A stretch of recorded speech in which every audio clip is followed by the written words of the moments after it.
Selamat siang semua, saya anak-anak. Hari ini kita akan mulai materi kita yang minggu lalu. Materi tentang spesifikasi jembatan. Ini gambar jembatan ya anak-anak. Kalian semua mungkin sudah melihat. Jembatan adalah struktur bangunan yang dibuat guna untuk menyeberangi jurang seperti danau, sungai, bahkan laut, dan biasanya sarana untuk jalan raya ataupun rel kereta.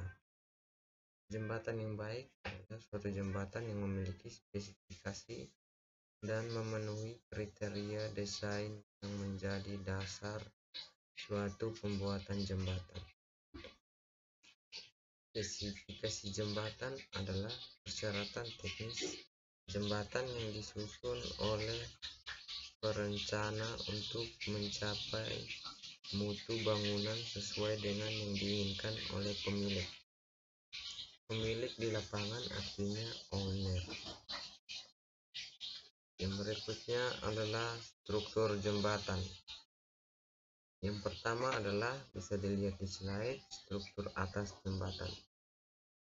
Struktur atas jembatan merupakan bagian-bagian jembatan yang memindahkan beban-beban lantai jembatan ke perletakan arah horizontal.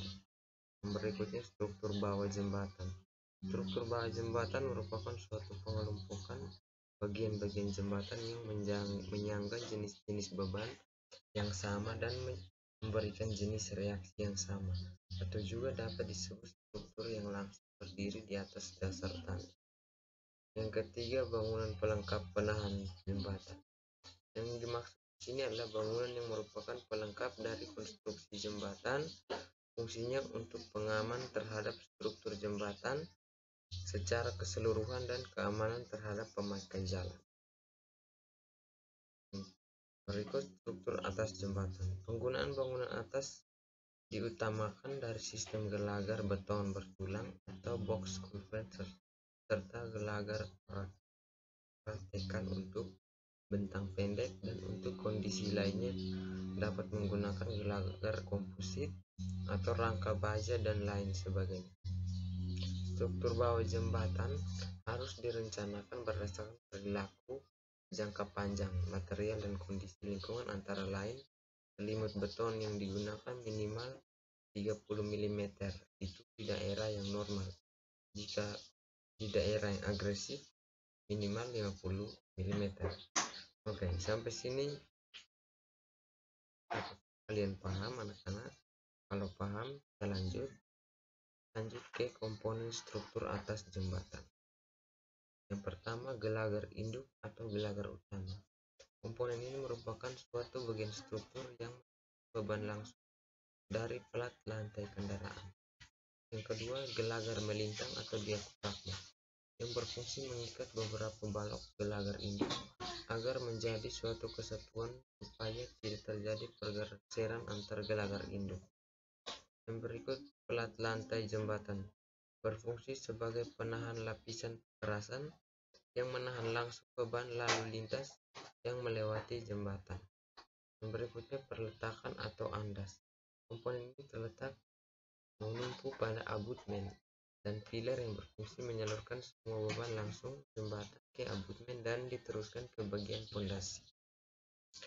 Yang berikutnya, pelat injak. Komponen ini berfungsi menghubungkan jalan dan jembatan sehingga tidak terjadi perbedaan tinggi keduanya, dan juga menutup bagian sambungan agar tidak terjadi kekausan antara jalan dan jembatan pada plat lantai jembatan. Bisa dilihat, ini adalah gambar-gambar yang tadi Pak paparkan. Ya, ini gambar yang bagian pertama, gelagar induk atau gelagar utama. Yang kedua, gelagar melintang atau diafragma. Yang bagian ketiga, plat injak. Biasanya pada ujung-ujung jalan terdapat plat injak. Yang berikutnya ada perletakan atau andas, yaitu gambar. Yang terakhir, plat lantai jembatan. Komponen struktur bawah jembatan. Yang pertama, fondasi, merupakan perantara dalam penerimaan beban. Yang kedua, fondasi dangkal dan juga fondasi dalam. Jadi fondasi dangkal itu terdapat dua jenisnya, ada fondasi dangkal dan fondasi dalam. Fondasi dangkal digunakan bila lapisan tanah pendukung terletak pada kedalaman 12 mm. Ini daerah yang normal. Fondasi dalam digunakan bila kedalaman lapisan tanah pendukung yang keras, yaitu lebih besar 12 meter di bawah fondasi. Fondasi dangkal langsung bila kedalaman tanah keras lebih kecil 5 meter. Fondasi sumuran bila kedalaman tanah keras antara 5 meter sampai 12 meter. Fondasi dalam terdapat fondasi tiang panjang dan fondasi tiang bor. Nah, ini komponen struktur bawah jembatan. Ada abutmen yang terdapat pada bagian bawah yang berfungsi sebagai penahan tanah dan menahan bagian ujung dari balok gelagar ini. Bisa dilihat ini gambar abutmen. Berikutnya pilar. Pilar ini struktur pendukungnya, dia berfungsi memikul seluruh beban.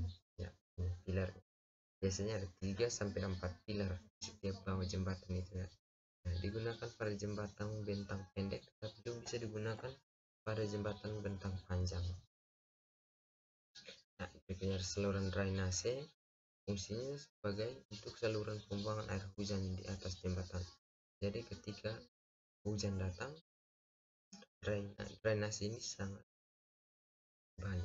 banyak membantu dan meminimalisirkan adanya bencana banjir biar tidak tergenang jembatan. Berikutnya jalan pendekat atau oprek. Menurut para dokter, jalan pendekat atau oprek jembatan adalah struktur jalan yang menghubungkan antara dua ruas jalan dengan struktur jembatan. Bagian jalan pendekat ini dapat terbuat dari tanah, timbunan, dan memerlukan pemadatan yang khusus karena letak dan posisinya yang cukup sulit untuk dikerjakan atau dapat juga berbentuk struktur kaki serentut. Oprek ini berfungsi sebagai jalan masuk bagi kendaraan yang akan lewat jembatan agar terasa nyaman terletak di kedua ujung jembatan. Ini oprek. Contoh. Berikutnya ada talut pelindung. Talut pelindung ini di bagian bawah seperti di gambar, yang berfungsi utama sebagai pelindung abutmen. Jadi abutmennya di bawah, ini pelindung. Pelindung ini namanya talut pelindung. Berikut patok penuntun. Bisa lihat di gambar, dia berfungsi sebagai penunjuk jalan bagi kendaraan yang akan melewati jembatan. Ini seperti tambahan lampu penerangan pada gambar. Nah, ini trotoar biasa di kita, orang biasa bilang trotoar, tapi bahasa tekniknya trotoar. Berfungsi untuk melayani perjalanan kaki sehingga memberi rasa nyaman, aman baik bagi pejalan kaki dan pengguna jalan lainnya. Oke, sekian dan terima kasih untuk materi jembatan hari ini. Ada pertanyaan nanti silakan jawab di WA Group. Terima kasih banyak Bapak. Ini adalah tugas strategi pembelajaran saya untuk UAS. Terima kasih.